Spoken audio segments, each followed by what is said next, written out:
નમસ્કાર, હું આસ્થા તિવારી જનાદેશ ન્યૂઝમાં તમારું સ્વાગત કરું છું. કોલકાતાની ઘટના બાદ વધુ એક ચકચારી ઘટના પ્રકાશમાં આવી છે. બદલાપુરની વાત કરીએ તો શૌચાલયની ઘટના બાદ 3 વર્ષની માસૂમ બાળકી ચૂપ થઈ. એક ઘટનાએ સમગ્ર મહારાષ્ટ્રને હચમચાવી દીધો. જાણો બાળકીએ ઇશારામાં શું કહ્યું હતું. કોલકાતા, ઉત્તરાખંડ અને બિહાર બાદ મહારાષ્ટ્રમાં શર્મજનક ઘટના સામે આવી છે. રાજ્યના થાણીના બદલાપુરમાં સ્થિત એક પ્રતિષ્ઠિત શાળામાં 2 માસૂમ વિદ્યાર્થીનીઓ સાથે ક્રૂર વર્તન કરવામાં આવ્યું હતું. હેવાન શાળાનો સફાઈ કામદાર હતો, જેને બાળકો દાદા કહીને બોલાવતા હતા. પીડિત યુવતીઓમાં એક 3.5 વર્ષની છે. આ ઘટના બાદ બાળકીના મનમાં શાળાના નામનો ડર વસી ગયો છે. કોલકાતા, ઉત્તરાખંડ અને બિહાર બાદ મહારાષ્ટ્રમાં પણ આવી જ એક શર્મજનક ઘટના સામે આવી છે.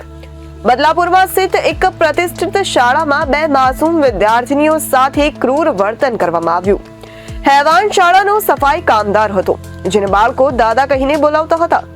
પીડિત યુવતીઓમાં એક 3.5 વર્ષની છે. આ ઘટના બાદ બાળકીના મનમાં શાળાના નામનો ડર વસી ગયો છે. સમગ્ર મામલામાં પોલીસની ભારે બેદરકારી પણ જોવા મળી રહી છે. આ ઘટનાને લઈને લોકોએ હોબાળો મચાવ્યો હતો.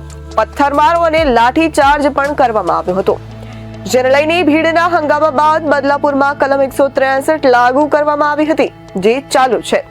શહેરના ઇન્ટરનેટ ડાઉન છે. પ્રશાસનને પણ દુકાનો બંધ રાખવાનો આદેશ આપ્યો છે. મંગળવાર રાતથી સ્થિતિ શાંત પરંતુ તંગ છે.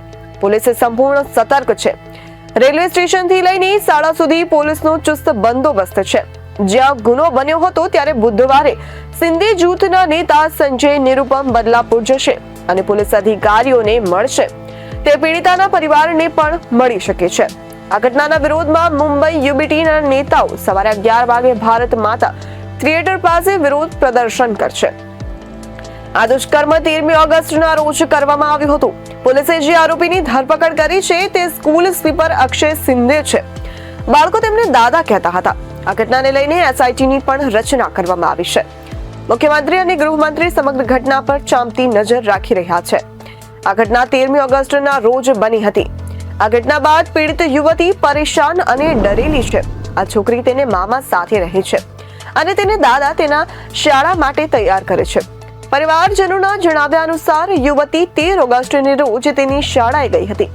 જ્યારે તેણી શાળાએથી ઘરે પરત આવી હતી ત્યારે તે અવાચક હતી અને બોલી શકતી નથી.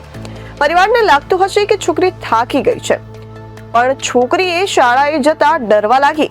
બીજા દિવસે 14મી ઓગસ્ટે જ્યારે મેં છોકરીને સ્કૂલે જવા માટે તૈયાર કરવાનો પ્રયાસ કર્યો ત્યારે તે ન તૈયાર થતી હતી અને સ્કૂલે જવાની ના પાડી હતી. બીજા દિવસે 15મી ઓગસ્ટે પણ તેણીએ આવું જ કર્યું. બાળકીના આ નિવેદનથી નાનાને પણ શંકા ગઈ. તેણે બાળકીની માતાને આ વાતની જાણ કરી. માતાએ બાળકીને પૂછ્યું તો તેના પગ નીચેથી જમીન સરકી ગઈ. તેણે તેના પતિને પણ આ ઘટના વિશે જણાવ્યું હતું. તબીબી તપાસમાં ખુલાસો થતા પરિવારજનો પણ ચોંકી ઉઠ્યા.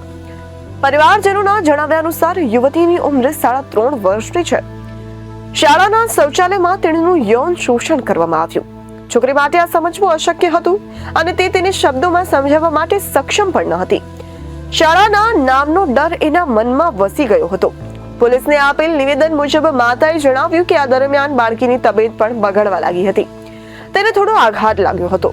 આ પછી પીડિતાના મામા દાદાને પણ તેમની દીકરીની તબિયત અંગે શંકા થવા લાગી હતી. 15મી ઓગસ્ટે તેણે બદલાપુરના હોસ્પિટલમાં તેની પુત્રીની મેડિકલ તપાસ કરાવી. મેડિકલ રિપોર્ટમાં યુવતી પર યૌન શોષણ થયું હોવાનું સાબિત થયું હતું. ઇશારામાં કહ્યું દાદા નામની વ્યક્તિએ ખોટું કર્યું છે. જ્યારે યુવતીને પૂછવામાં આવ્યું ત્યારે તેણે જણાવ્યું કે દાદા નામના વ્યક્તિએ તેની સાથે કંઈક ખોટું કર્યું છે. યુવતી આવી ઘણી બધી વાતો બોલી શકતી ન હતી, તેથી સાંકેતિક ભાષાની મદદ લેવામાં આવી. આ પછી એના મામાએ બાળકીની માતાને આ બાબતની જાણ કરી. 16મી ઓગસ્ટના રોજ સવારે પોલીસમાં ફરિયાદ નોંધાઈ હતી. આ મામલે મોડી રાત્રે એફઆઈઆર પણ નોંધવામાં આવી હતી. પોલીસને એફઆઈઆર નોંધવામાં 6 થી 8 કલાકનો સમય લાગ્યો. ફરિયાદ મળ્યા બાદ પોલીસને એફઆઈઆર નોંધવામાં 6 થી 8 કલાકનો સમય લાગ્યો હતો, જેમાં પોલીસે ટેકનિકલ સમસ્યા હોવાનું જણાવ્યું હતું. પોલીસનું કહેવું છે કે તેઓ યુવતીના નિવેદનને લઈને સમસ્યાનો સામનો કરી રહ્યા છે. આવી જ સ્થિતિમાં તેણે પણ આ જ સાંકેતિક ભાષાનો ઉપયોગ કરવો પડ્યો, જેમાં 6 થી 8 કલાકનો સમય લાગ્યો.